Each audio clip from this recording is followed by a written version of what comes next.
It was a journey between islands, after all, and the last island of the three was nothing but a sandbar, as slim as a parenthesis, enclosing the Atlantic, the very last fringe of soil on which a man might put up his house, and leave behind him all, absolutely all, of that huge continent to the west.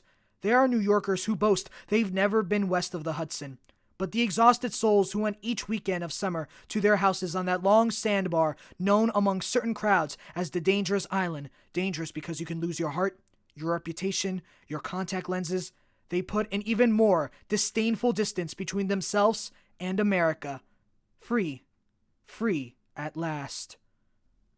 The bossy and mean ones that come off like a flower, the scaredy cats and uncool blockheads, the bossy bot. A bossy robot? Well, a robot that was built to be the bossiest. Would you do anything to get away from them? Well, then you're in luck. We all imagine our dreams and not in the Zets way. Well, this dream wasn't very big, but it was the size of a bug. Because today we're going to talk about the island of luxury, for free. By that I mean how much the ferry charges. But you're not the only one who wants to go here.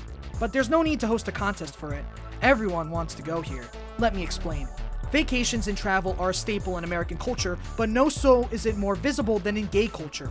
Whether you're on social media or with your family, you know that traveling and vacationing is a big part with the gays, especially gay men. Gays love to travel. Seen as either a form of escapism or a way to rebel and establish community, or simply cruise, gay traveling and vacations are special. And thus, because of this, gay towns and vacation spots were formed, dedicated to hosting gays and parading events. How authentic and genuine they are really depends, ranging from usual neoliberal cities that do cater to gays but fail in some aspects, or full-on conservative tourist traps that willingly fund anti-LGBTQ bills in their state. We all know household names like San Francisco and its thriving queer culture, or the more niche Provincetown, which is known for their Bear Week. It seems like all you gotta do nowadays is look at related hashtags or social media posts, and gays can find the next new spot for their gaycation and their destination and celebrate the best of queer lifestyles. But there is one gay destination spot that withstood the test of time. One that has become so well known, it's engraved in pop culture, even outside of the gay community. One that resides just an hour or two from Stonewall and the iconic neighborhood of Greenwich Village, the island of Fire Island. And hopefully, by the end of this video, you will like to see this island too. Wait, hopefully by the end of this video, you would like to see the island too!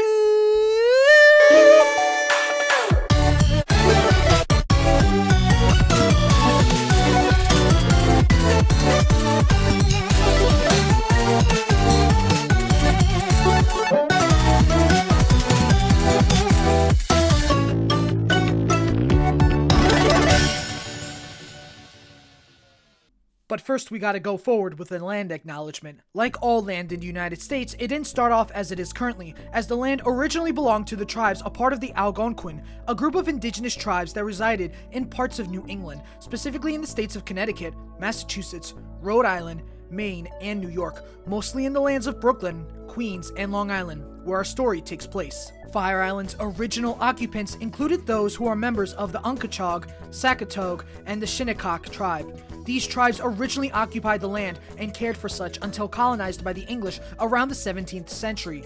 As for where the name Fire Island comes from, it can date back to a deed in 1789. One of the beliefs held by scholars who study the island is that Fire Island's name stems from a misunderstanding of the Dutch word for vier, which is actually for in Dutch.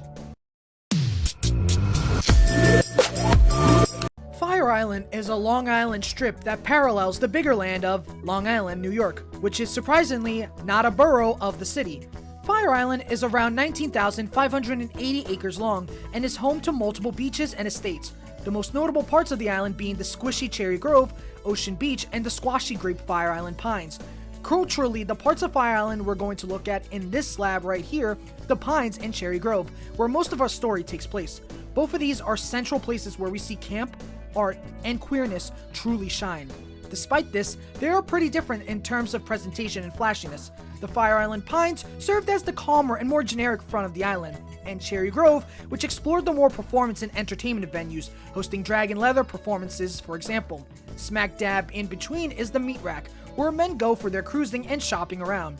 So whether you're there to relax and enjoy the pleasant bars, or perhaps become a diva and showcase the drag performances, or you want to get a little Fire Island has a place for all sorts of queer people and expression. An island where no one can be discriminated against and enjoy who they truly are, or so we thought. The lighthouse being important, as not only can you see New York City skyline from the top of it, but for European immigrants, the lighthouse was the first sign that they had made contact with their new homes in New York. Or for Santa, a way to fly throughout the night, as the lighthouse did spot jolly old Saint Nick making his rounds around Long Island. For some people, many things can come to mind when thinking about Fire Island, be it, wait, New York has another beach that isn't Coney Island? Which I also want to say shout out to the members of Brooklyn and New York City for fighting against the casino and protecting the people's playground. I thought Hurricane Sandy got rid of all the beaches. Man, I wonder if they got bacon, egg, and cheese. Is there an R211 there? Or... well, at least it's not Staten Island. The latter being a sentiment shared by almost every other resident on Long Island, and everyone in New York in general. However, for others, especially those who are friends of Dorothy, one idea comes into mind. Gay. Whether it's the TV series or movie of the same name, Fire Island is predominantly gay. Known for gay beaches, gay bars, and queer culture such as leather, drag, and go-go dancers. To many, it's a paradise.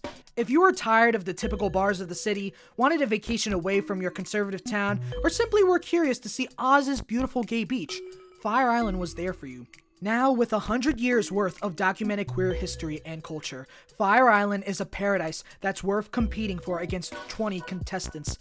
But how did we get here? What is the reason for why Fire Island got so gay? Fire Island didn't necessarily start off as the tropical paradise we know it today, as this story doesn't start off with tourists visiting, but pirates. New York is no stranger to pirates, as their history goes back to the 1600s, as one of the most famous pirates of history, Captain Kidd, worked the shores of New York City. In the case of Fire Island, the land was occupied by Jeremiah Smith, who is considered the first person to ever take residence on Fire Island. People were advised to stay away from Fire Island, attributing this stigma to the rumors of dangerous pirates and ghosts, as well as the racial prejudices held against Native Americans at the time, thus making Fire Island home to fishing, whaling, and the home of Jeremiah Smith, who plundered ships who came to the island. Rumors and legends speculate that Smith planted a grove of cherry trees, thus giving the name Cherry Grove to the island. This rumor is as true as the rumor that Captain Kidd had buried his treasure and hid it before his execution in England in Fire Island. It's not true. Around 1868 to 1869, Jeremiah Smith's old house was sold to Archie Parkinson, who bought a quarter of the beach and established Cherry Grove by 1880, the name actually coming from the plentiful amount of cherry trees that grew on the island. The Parkinson Hotel was established, and in 1882, legendary writer Oscar Wilde stood several days in the Parkinson Hotel. Wilde's stay, in which he remarked in his diary, was one of the most beautiful places he stayed in. Oscar Wilde's stay in the hotel, alongside with his legacy, was one of the many factors that foreshadowed what was to come to the island as time went on. You may be wondering, well, who were the first gays to step foot into Fire Island aside from Wilde? Or how did Fire Island grow from Wilde's stay into a gay paradise? And for that, we have to look into the Roaring Twenties. If there was one thing that the Roaring Twenties was known for, it was its vibrant boom of the arts. And for the city, the first traces of queer culture before its boom in the late 60s to 70s. And like how you'll find yoil berries in Yoil Land, you'll find gays in the arts.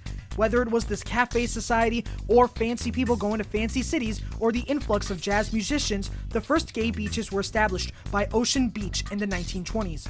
From there, the gays now found refuge, and they were finally able to get away.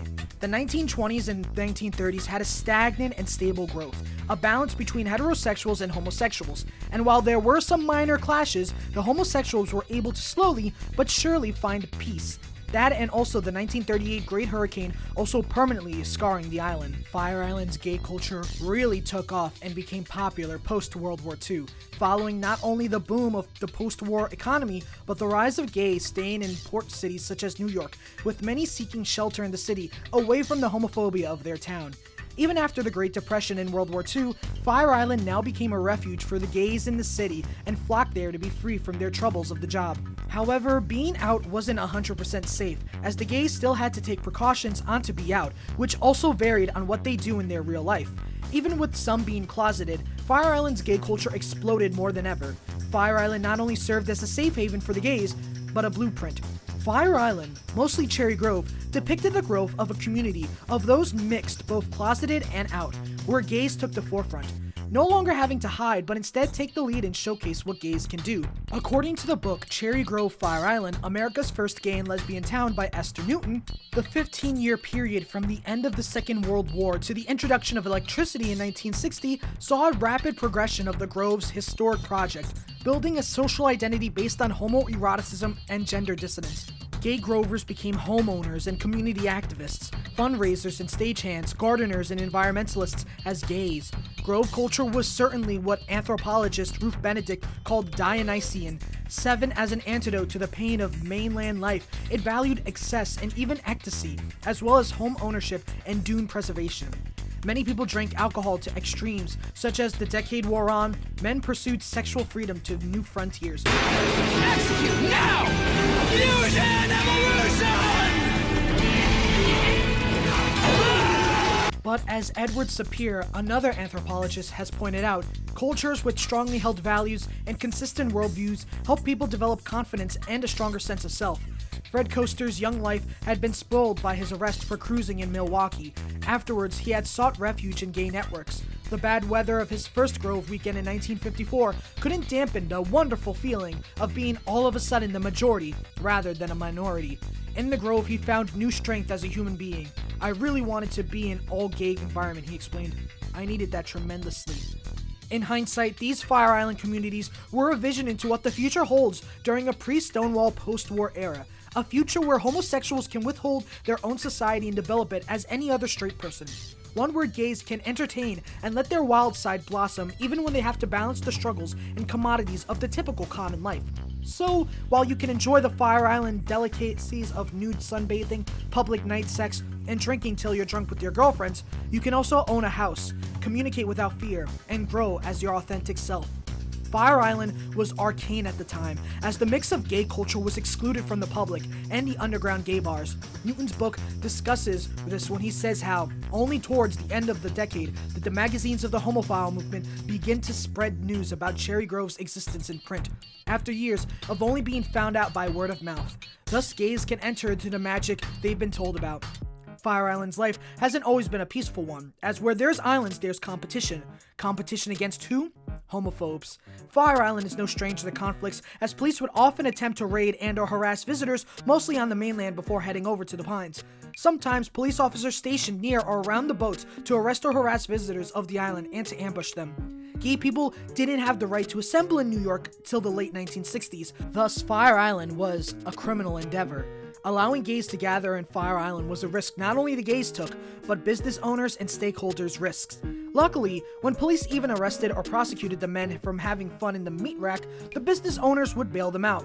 The battle between gays and the laws are as old as time, and thus until later post-Stonewall, it's not a surprise to see gays being jailed and bailed out by Fire Island stakeholders and business owners. However, there was another dangerous enemy the Fire Island queens faced off against: straight tourists. The fear that their safe space away from the heterosexual lifestyles and stigma would be eroded by rich straight people. The idea that their paradise would be invaded and corrupted into something it wasn't, and instead becomes a popular place where no one can feel safe lest they were celebrities and or conventionally fit in with the strict heterosexual norms. Kind of like how a lot of anime communities were invaded by tourists, clout chasers, and bullies due to the COVID pandemic, and now the anime community is overrun by people who think anime is only battle shonen, some isekai, and anything else. Like, no, anime is not just Demon Slayer. Why are you complaining about yaoi and anime? However, this pales to when Fire Island went face to face with the most notorious villain New York has ever faced since Eric Adams, Andrew Cuomo, and... I'm sorry, who are you again? Robert Moses. If you ask anyone about who he is, he's considered one of the most evil people in New York City's history. From his racist beliefs, his favoritism towards highways, and the disrespect of public transportation, his name sparks fear and terror among those with the moral backbone, love transportation, or either of. What he had to do with Fire Island was his plan to make a bridge to connect Fire Island with the rest of Long Island. Specifically, according to Yesterday's America, who wanted to make a contract to bring more New Yorkers to its secluded shores. Moses proposed a 4-lane highway connecting Ocean Parkway to Montauk Highway in Montauk. Did the Groves want this? No. Thanks to grassroots activism, it was canceled. However, there is a state park, so they are still scarred by the contract. Back on topic, as we see the clock cooking, Fire Island is a place for gay arts and community to grow and develop, even predating more traditional ones, such as Tales of San Francisco, which I discussed in my Tales of the City video, and the neighboring Greenwich Village. Whether it was the jazz musicians, the theater kids of the time, or anyone for that matter, art was present in Fire Island. Fire Island was a place for camp, which is the style of exaggerating and amplifying flamboyancy, femininity, and ironic sentiments to make it a form of art. The mix of art and camp led to Fire Island now becoming home to drag queens. You simply can't have Fire Island without drag queens, and one incident cemented drag culture and Fire Island was the invasion of the Pines. I hinted at this prior, but queens and queers don't quarrel with the law easily, especially for Fire Island, and this infamous incident shaped the festivities that take place during the 4th of July. To explain this, I want to introduce you to a notable member of the island, Terry Warren. Terry Warren was a beloved member of the Fire Island community. Known for her cross-dressing style, her drag performances, and her kind nature, Warren became a staple in Cherry Grove. By today's terms, she fits the mold of a transgender woman, as she never left her house as a man and always dressed and presented as a woman in society. Even more, Terry Warren simply was, and what she was enough to become an icon for the queens who ventured to the island. One night in 1976, as Terry ventured to dinner to dine and eat, she was rejected. John White, a major owner of Fire Island property, denied service to Terry. Terry was publicly outed and shunned as she walked out denied of service. At the time, however, openly gay patrons were served without issues. This homophobia was a lot more directed less to those that can fit in, but to those who stood out. The gays who were flamboyant, open, and weren't kosher for business. Terry's discrimination can also be seen as transphobia, as she was openly a woman, wore women's clothes, and presented female even off of drag settings. While transphobia wasn't a word during the time, it's no secret that a lot of gays had hostility towards those that don't necessarily fit in with the heteronormative standards they wanted to assimilate into, let alone cisgender people. Another person close to her has stated that she'd fall under the label due to her attachment to identity and presentation as a woman. It was clear that trans people, gender non-conforming people, and femmes, those who were gay and queer, weren't welcome. To many, this betrayed the purpose of Fire Island, the idea of safety, the paradise away from home. It was for the gays, but also the theys, the queens, and the freaks that you wouldn't find on just any beach. And one queen who saw this was enraged, and despite Terry's protest against it, Tom Hansen took up arms and started the invasion of the Pines. Hansen is someone who has prided himself literally in activism for gay rights. Hansen has been a drag performer since senior year of high school in Greenwich Village. A multifaceted individual, Hansen knew to always demonstrate and fight, and never be two-faced towards anything. Hansen tried hard to take part in every demonstration to fight for what he believed in, and this fighting spirit was then taken to Fire Island, especially after witnessing the discrimination Terry experienced. After hearing of this, Hansen gathered a group of queens who heard of this injustice and fought back.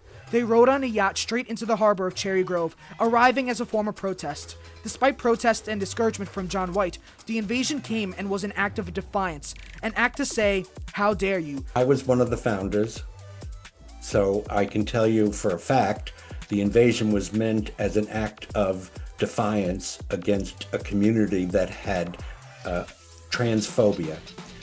It was not something to do for fun. It was not out there just to go out, drink, and get stoned, but it was an act of defiance to tell the people in the Pines that were transphobic to go fuck themselves, and they were not going to get away with it. First of all, to happen anywhere, to happen on a bus or to happen on a restaurant in the city is disgusting and mortifying. But in a gay community, to be turned around because you're in drag is, to me, was the most unthinkable act that could possibly happen. It was, to me, it was just disgusting how a gay man could turn against someone in the LGBTQ+ community. And that's what the invasion was about, really, to tell them, how dare you. Despite the giggling and panic, the invasion was a success, and as the homecoming queen, Tom Hansen, known by her drag name, Pansy, blessed the harbor. As the years went on, the tradition is still kept to this day on July 4th, led by Cherry Grove's homecoming queen of the year. As the years went on, it went from a protest to a social event to a tradition. symbolizing the resistance and perseverance of not only the Queens of Fire Island, but Fire Island as a symbol of LGBTQ expression, safety, and peace, with 2025 marking the 50th anniversary of the invasion. Having 350 cross-dressing people with 3 boats, with the island greeting them with excitement. It's fun to note that the boat got off in front of the grocery store in the Pine, as John White was reluctant to let them dock in the port. After years of threatening Hansen while selling tickets to watch the invasion, and the Fire Island Property Owners Association even welcoming the boats, White eventually came around and one year greeted Hansen with flowers, a momentous day symbolizing the healing between the communities and the island. Speaking of homecoming, drag queens, and events, it's important to talk about another aspect that takes place in Fire Island's life and theme: contest. As a staple of queer culture in camp, Fire Island is known for its performances and shows. Alongside the typical pride flag and beach fits, you'll be sure to see the vibrant clothes and fits of the island. Fire Island at its core is about camp, and because of that, Fire Island welcomes this form of performance and expression. The aforementioned homecoming queen wasn't awarded to Pansy because it was so, but rather every year, Cherry Grove nominates its homecoming queen. Drag queens come in groves to compete, walk that duck, and showcase their performances and who they are. Not only that, but the Leatherman also comes into play. While leather has always been a part of queer culture and party, leather and the Pines were always present, and one of the most important Leathermen of Fire Island was Bruce Michael Gilbert. Born June 7, 1951, Bruce Michael Gilbert was a prominent gay activist who worked with the Gay Activist Alliance during the beginning of its years, an employee at Craig Rodwell's Oscar Wilde bookstore, and visited high schools to talk about his life experiences growing up as a gay man, and later as someone who was HIV positive. However, Gilbert also has taken his pride in Fire Island's culture as being the first Mr. Fire Island and hosted the first leather contest. The contest was meant to show the rougher and kinkier side of the island, all the while carrying the spirit of art and creativity within the space. While Gilbert would pass away in 2023, his legacy lives on in the many who competed to this day. One example of his legacy being Bruce Michael Witzman, who carried on his legacy as Mr. Fire Island by running and winning in 2019.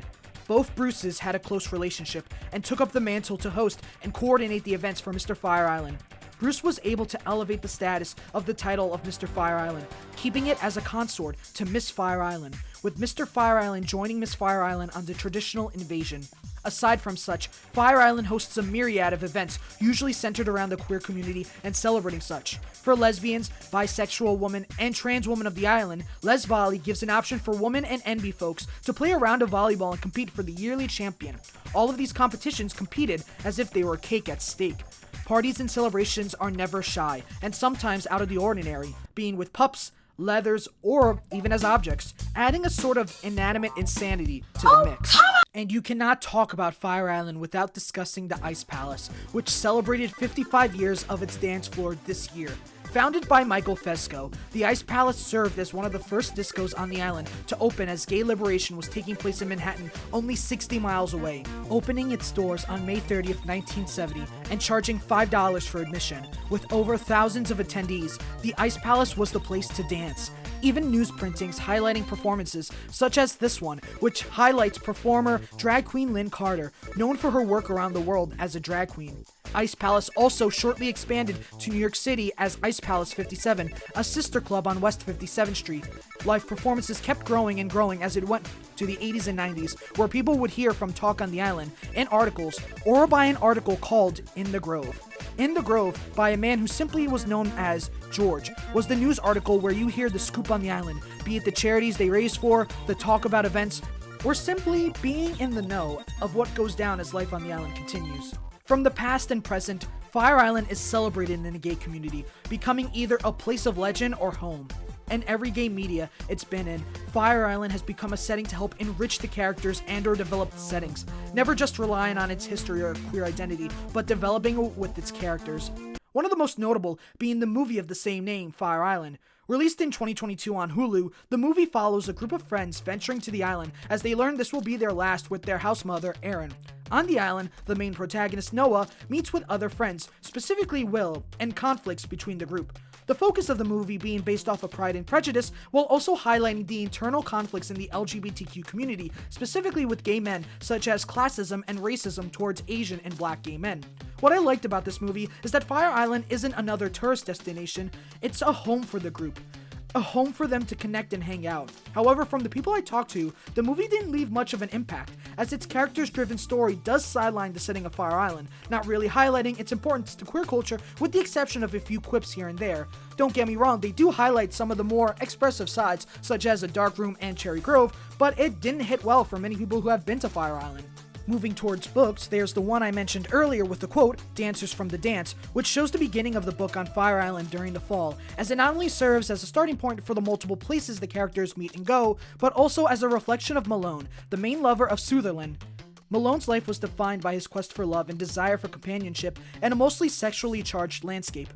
In essence, it captures the mood of the book and Malone, melancholic. The island during the fall is like the first chapter, was once filled with life and joy, now empty, a sign of happiness but sorrow, serving as a way to help show the readers that Malone is not just dead, he's dead and it hurts Sutherland. There is another piece of media that highlights Fire Island, and in its sense serves as a fictional historical record, Edmund White's Our Young Man. The book stars a man named Guy, a model who becomes the darling of Fire Island, much like Terry was in real life. It discusses a lot such as house ownership on the island, or Petticoat Junction, reflecting on White's life too, such as his experience in France, and of course, addressing the HIV/AIDS virus and how it affected the members of the Pines. What I like with this interpretation of the island is it shows the inhabitants making the beauty and not just the island itself, writing in page 29, "On Fire Island, everyone was in a Speedo pulling a wagon of groceries across the bumpy boardwalk. You couldn't tell the houseboys from the bankers, but in Southampton, servants were in pickup trucks and their bosses in Jaguars, and there was no place they mixed, except sometimes on the beach, but the help often weren't permitted to swim, or they preferred to get together in a coffee house on their day off." But also this extends to AIDS, or grids as it was called, as it also shows how Fire Island houses were emptied by the disease ravaging the people, such as Fred, a character dying of AIDS and giving the house to Guy. All three of these pieces of media feel like not only a love letter to the island in its own way, but a memoir, a capturing of its past, present, and future, how much it means to others, especially in times of need and suffering. Reading Our Young Man and seeing how HIV/AIDS went down was kinda hard to read. Yeah, we are way better than back then, but it still echoes in me. It feels like I lost so many people I could have connected over, people that I could have met on this island, people I should have met on this island, that should have still been here. This may have taken a more depressing turn, but it does lead me to the final part of the video, and the one that I genuinely think needs to be shared, the one that I feel needs to be highlighted and discussed the most. Aside from leisure and relaxation, Fire Island also had events to raise awareness and help support the gay community in its darkest time. Starting in 1983, the Gay Men's Health Crisis hosted the first ever morning party in 1983, not only as a celebration, but a fight to protect those living with HIV/AIDS. The morning party raised $4,000 in its first year, and then raised $464,000 in its final year, a huge number from the original. According to GMHC's website in regards to the party, for 15 summers the morning party wasn't just an event, it was a lifetime, a symbol, and a declaration that queer people would not be erased. But tragedy stuck. A GHB overdose and multiple arrests ended the morning party in 1998, and the Pines Party was born the next year, carrying forward the tradition, but without us. Between all the events I looked up and researched, the morning party really stood out to me simply for the fact that it encapsulates the queer culture of the latter half of the 20th century, partying and resisting, acknowledging the suffering and hate filled against you, but making something beautiful of it, making a community, rather, making a party, showing the world that despite all the pain and doubt, you aren't going anywhere. You are not only going to fight for what's right, but make it your own. And I think that's the message Fire Island sends with its existence. Whether it was the invasion, the morning party, or the simple state of being there, the morning party embodies why Fire Island is so special. It's a symbol of hope, a place of resistance, a ground for culture and love, a home for the rejected, but it is also, in all aspects, a dream island. In the modern day, finding LGBT-friendly vacation spots are pretty common, be it the simple gay bars and hotspots across the world, or the evolved and more modern gay cities. However, as conservatism rises and hostility increases towards gay travelers, we do have to question, will these people stick up for us? Will they be able to stand against the hate? Or will they abandon us and leave us to rot? It's true that no one city or state is trustworthy, as all it takes is a flip of a seat in order to turn what was once a vibrant neighborhood into a hunting ground for MAGA, ICE, and millennials on Twitter who will take a photo of someone without their consent and label them as a groomer for retweets. No one city or state, or any tourist trap for the matter, is gay, trans, queer, or anything. Just another cog in the capitalist venture meant to generate revenue. We see it all the time with Walt Disney World and the Walt Disney Company always turning its back on gay visitors, and Universal proudly displays its hypocrisy. So, where do gays want to go to vacay? Nowhere. Except here. This island. An island that was an island of paradise for outcasts, a community ready to fight for those without arms, a bastion of hope for the hopeless and lost, and a place to heal all who shattered or even disintegrated. It's not as magical nor existency, but there is power that can be for you too. Fire Island. To those who want to get away from it all, Fire Island is a dream island worth battling for.